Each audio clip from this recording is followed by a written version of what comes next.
L'invité de la rédaction, présenté par Laura Sahin. Bonjour à tous et bienvenue dans votre rendez-vous de la mi-journée. Aujourd'hui, j'ai le plaisir de recevoir Antoine et Isabelle Chereau. Bonjour. Bonjour. Bonjour. Vous êtes les auteurs et dessinateurs de ce livre intitulé Comme un juif en France aux éditions Pixel Fever Édition. Un livre qui fait beaucoup de bruit à l'aube des fêtes de fin d'année. D'abord, on va s'arrêter sur cette couverture, cet homme portant une kippa pris dans un halo de lumière comme s'il était accusé de quelque chose avec ce titre Comme un juif en France. Quel message avez-vous voulu passer à travers cette couverture ? Vas-y. Non, pour le titre, c'était parce que il y avait ce vieux dicton qui datait du siècle dernier qui était dérivé d'ailleurs d'un dicton encore plus ancien, on disait heureux comme Dieu en France. C'est vrai. Et puis ensuite qui a été dérivé par heureux comme un juif en France. Tellement pour les juifs qui arrivaient d'Europe de l'Est où ils étaient si malheureux, la France leur semblait un véritable paradis sur terre. Il y avait les droits civiques, il y avait beaucoup de choses, c'était le pays de la liberté. Mais aujourd'hui, avec tout ce qui se passe, on a remplacé le mot par un point de suspension. Ça, c'est pour le titre et pour l'illustration. L'illustration, c'est vrai que quand j'ai réfléchi à cette couverture, c'est vrai que moi j'avais en tête alors c'est un petit clin d'œil à Black et Mortimer, où il y avait ce halo de lumière sur un mur en briques. Je voulais faire un petit clin d'œil, ça me semblait sympa. Alors il y a des gens qui ont repéré le clin d'œil, et c'est vrai que beaucoup de nos albums, sur les couvertures, il y a un clin d'œil. Mais bon, voilà. Il faut parfois avoir un peu de culture pour comprendre le clin d'œil, c'est ce que vous nous dites. Alors au fil des... on aime bien se raccorder soit au cinéma, le clin d'œil peut être au cinéma, il peut être à la BD, à la peinture, voilà. Il y a toujours un petit clin d'œil culturel. Après, pour la signification, ça tombait bien puisque ce qu'on voulait montrer, c'est quand même, oui, vous l'avez très justement dit, il est pris comme un coupable sous ce halo de lumière, il est plaqué contre un mur, ce pauvre petit juif avec sa kippa. Ça nous semblait traduire un peu le sentiment général. Le sentiment général. Voilà. Le climat ambiant. Effectivement, au fil des pages, vous tentez de briser les clichés antisémites et antisionistes qui sont bien relayés dans notre société en ce moment. Est-ce que l'humour, finalement, c'est le meilleur moyen de faire face à des actes ou des paroles antisémites aujourd'hui ? En tout cas, pour nous, oui, mais j'allais dire que c'est dans la culture juive. D'ailleurs, je trouve que la préface de Chaim Korsia en parle très bien. C'est une tradition, l'humour est très très très vieille, et c'est vrai qu'on voulait garder ce recul parce que franchement, nous on peut pas être pontifiant, on fait pas un travail universitaire, on ne fait pas du tout ça. Par contre, on est persuadé, et c'est une tendance extrêmement importante en ce moment, de se diriger vers le roman graphique pour essayer d'atteindre des publics qu'on ne touche pas généralement. Donc à travers, moi c'est mon boulot de dessinateur de presse, mais avec Isa, on a dans tous nos albums, chaque fois qu'on traite un thème, on essaye justement de se servir de cet humour pour aller toucher le plus grand nombre, parce que bien sûr le projet, soyons clairs, le projet c'est pas uniquement toucher la communauté juive. C'est le but, effectivement. Alors je rajouterais que vous disiez c'est pas le meilleur moyen pour nous, c'était le moyen. D'ailleurs, il y a eu beaucoup de choses qui ont été écrites par des gens pour exprimer ou analyser ou essayer de comprendre ce retour incroyable de l'antisémitisme. Nous, comme le disait Antoine, on s'est dit oui, l'humour c'est de tradition juive pour surmonter les traumatismes, pour donner de l'espoir. Et ce qu'on voulait aussi à travers, vous avez dû le voir tout le long des planches, c'est ramener le vécu de cet antisémitisme. C'est pas quelque chose d'abstrait, c'est quelque chose de concret au cœur des familles, des gens moyens, des gens normaux qui vivent ça dans leur chair. Et je pense que n'importe quel lecteur peut s'identifier parce que les gens ont des familles, ils ont des enfants, ils ont des frères, des sœurs, et cette espèce d'agression gratuite qui tombe comme ça sur les gens, ça peut être mieux perçu avec un dessin. On dit un dessin vaut 1000 mots, pourquoi pas. Et voilà, ça a été le choix a été porté là-dessus sur cette expression par le dessin d'humour. Alors pour ponctuer votre ouvrage, vous utilisez aussi des citations d'artistes ou de personnalités, comme le réalisateur Woody Allen par exemple, qui dit « Né en Pologne, j'aurais fait un magnifique abat-jour », ou encore le journaliste André Frossard qui dit « S'il fallait l'étoile jaune pour reconnaître les Juifs sous l'occupation, c'est donc qu'il n'était pas si différent que le prétendait la propagande nazie ». Cela vous a aidé à structurer votre récit, ces petites phrases qui ponctuent l'ouvrage? Vous êtes raccord au moins sur la réponse, c'est bien. Non, mais heureusement. Heureusement, c'est vrai. Et Lisa connaît mieux d'ailleurs le déroulé du livre que moi, parce que des fois je cherche une planche, elle sait parfaitement où elle est, mais c'est vrai que ça nous semble important de savoir ce qui a été dit avant. Et d'ailleurs, une fois que le bouquin a été terminé, j'ai retrouvé des phrases, alors qui sont non signées, c'est des phrases apocryphes, mais franchement, elles sont redoutables. On s'en est servi pour la communication de l'album, mais elles sont redoutables. Mais c'est vrai que Frossard, c'est indépassable. Yankelevitch, quand je pense que sa phrase date de 67, franchement, c'est absolument remarquable. C'est l'antisionisme qui permet... l'assimilation, oui. Qui permet d'être antisémite, j'allais dire, à peu près. Il y a quand même des visionnaires. Même Kirk Douglas, qui est quand même quelqu'un qui a... tout le monde, en tout cas nos générations, peut-être pas les jeunes, moins, mais qui se disait d'annoncer qu'on est juif est toujours un problème. Oui, tout ça est tellement juste et ça ne vieillit malheureusement pas. Mais justement, vous débutez votre livre par « Être juif au quotidien, c'est quoi ?» Et la première réplique que vous répondez, c'est « À part expliquer tous les malheurs du monde, ça nous sert à quoi d'être juif ?» On en est encore là en 2025. Ben oui. Hélas, oui. Oui, c'est...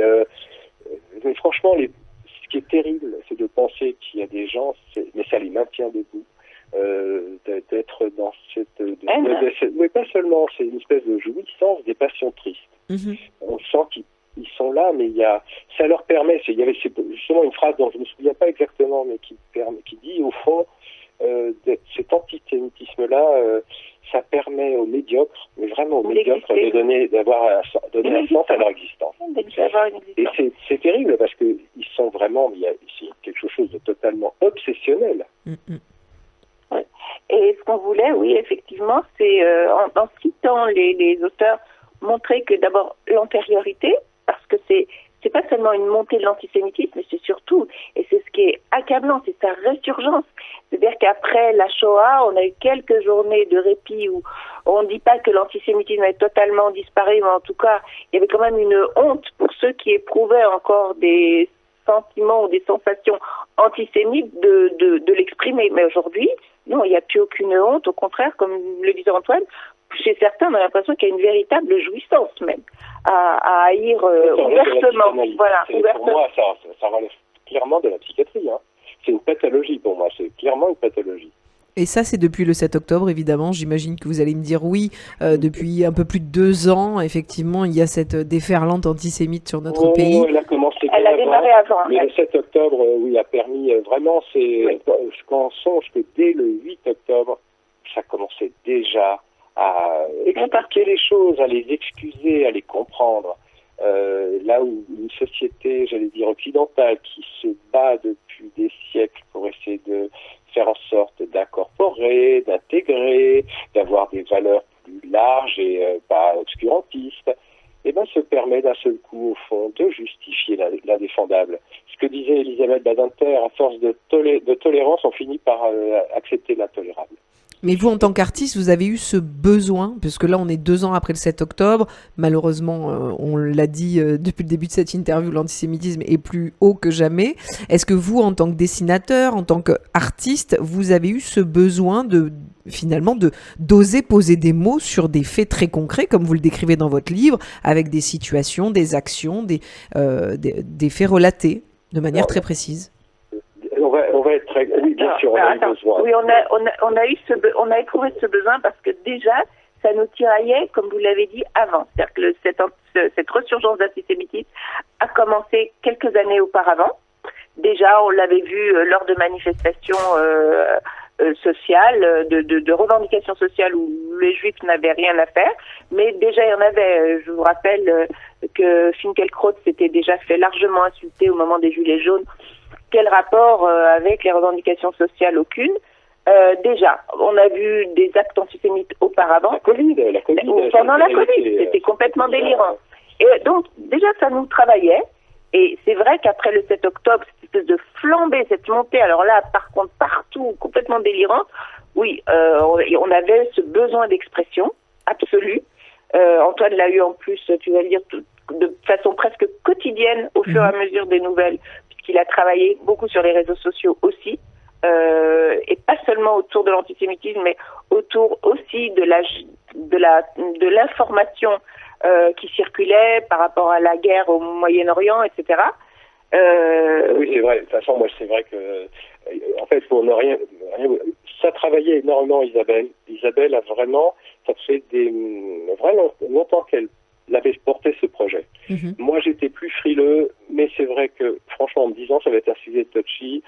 Je suis habitué à m'en prendre pas mal sur la tête dès que je suis hors piste, que je ne corresponds pas à ce qui est attendu, soi-disant, d'un dessinateur de presse. Mais franchement, quand il y a eu le 7 octobre, on n'avait plus aucun doute. Mais il a fallu ensuite s'y mettre. Et là, c'est pas un sujet qu'on aborde, c'est pas un sujet extrêmement léger. Et il fallait apporter de la légèreté à un sujet grave. Et franchement, c'est pour ça qu'on a travaillé ensemble, parce que moi, j'avais besoin d'échanger beaucoup. On avait besoin d'articuler cet album d'une certaine façon, lui trouver une ligne, parce que le sujet extrêmement complexe, il y avait 1000 façons de l'aborder. Donc il fallait qu'on trouve, nous, un fil pour l'aborder. Et ce fil principal, on s'est dit, attends, on est français, déjà, on va s'occuper de l'antisémitisme en France. On va pas déborder partout. Et déjà, vous avez choisi votre combat. Pardon ? Vous avez choisi votre combat. Enfin, on l'a choisi. On l'a limité pour le moment à cet axe. À cet axe, le combat est certainement plus vaste que ça, plus important, mais pour le moment, il y a déjà ça. Je suis désolée, mais la République française, elle est remarquable de par le monde parce qu'elle a accordé cette égalité, fraternité, etc., qu'on retrouve pas du tout. C'est maintenant une espèce de haine sauvage qui se déverse surtout sur les réseaux sociaux. C'est hallucinant, il y a une peur. Il y a quand même les 3/4 des Français qui sont sidérés, tous les sondages l'ont montré, par cette résurgence de haine antisémite. Simplement, c'est vrai qu'on dit que c'est une majorité silencieuse. Et franchement, on peut la comprendre. Les gens ont peur. Ont peur parce qu'il y a des menaces, mais qui ne sont pas du tout anodines. Oui, ce sont pas des menaces en l'air. Hein. C'est pas en l'air. On le voit quand même. Hein. Il y a quand même cette volonté de... On est confronté quand même à quelque chose qui est très particulier dans tous les pays occidentaux. C'est effrayant. C'est absolument effrayant. C'est pas uniquement l'antisémitisme. Hein. Hier, on a rencontré Nora Bussini. Oui. Vous imaginez bien ce qu'elle se prend en ce moment. Et Nora, c'est une personne tout à fait honnête. Elle a fait un vrai travail. Simplement, c'est vrai que comme tous ceux qui ont pris parti, que ce soit Mohamed Tifaoui, Val, ou tous ceux qui ont pris parti, qui ont fait des enquêtes surtout. Enfin, c'est des enquêtes journalistiques malgré tout. Absolument, c'est un travail documenté. Et qui osent parler vrai. Ils osent dire quelque chose qu'il faut mettre sous le tapis depuis des années. Bon, bien sûr que les Juifs font partie du chemin, ils sont forcément au milieu. Et puis on va pas reprocher aux Juifs d'essayer de dire que non, on n'est pas d'accord. Il y a une malhonnêteté, intellectuelle tragique. Les mots n'ont plus aucun sens. On utilise n'importe quel mot pour n'importe quoi. C'est pas un hasard de vouloir nazifier les Juifs. C'est pas un hasard. Ça permet de surtout pas voir ce qui s'est passé. Voilà. Tout au long de l'histoire. Et vous aussi, finalement, vous mettez votre pierre à l'édifice en sortant cet ouvrage comme un juif en France, sorti aux éditions Pixel Fever, pour les fêtes à l'aube, effectivement, de Hanouka, de Noël, de ces fêtes de fin d'année qui peuvent faire l'objet d'un très beau cadeau. Merci à vous, Isabelle et Antoine Chereau. Excusez-moi, Laura, je précise une chose. Bien sûr. Cet ouvrage, nous ne travaillons pas avec des distributeurs de diffusion. Oui. Le livre est uniquement en commande sur notre site, quelques libraires partenaires extrêmement rares. Oui. Mais il ne se trouve qu'il suffit de taper sur le navigateur comme un juif en France.fr ou d'aller sur le site www.antoinechereau.fr. C'est le seul endroit où vous le trouverez, il sera livré. Et voilà. c'est effectivement les joies aussi de l'indépendance, c'est que vous allez directement taper à la porte de la personne qui a fabriqué ce livre. Et c'est ça qui est bien aussi. Bravo à tous les deux en tout cas, et merci pour la présentation de ce beau livre Comme un juif en France. À très bientôt à tous les deux, on attend le prochain. Merci beaucoup, portez-vous bien, Laura. Merci, à bientôt. Belle fête à vous tous. Également, au revoir. Merci, au revoir. Pour voir ou revoir cette interview, n'hésitez pas à aller sur notre site internet radiojm.fr, nos réseaux sociaux, Facebook, Instagram, X et notre application Radio JM. Très bel après-midi à tous.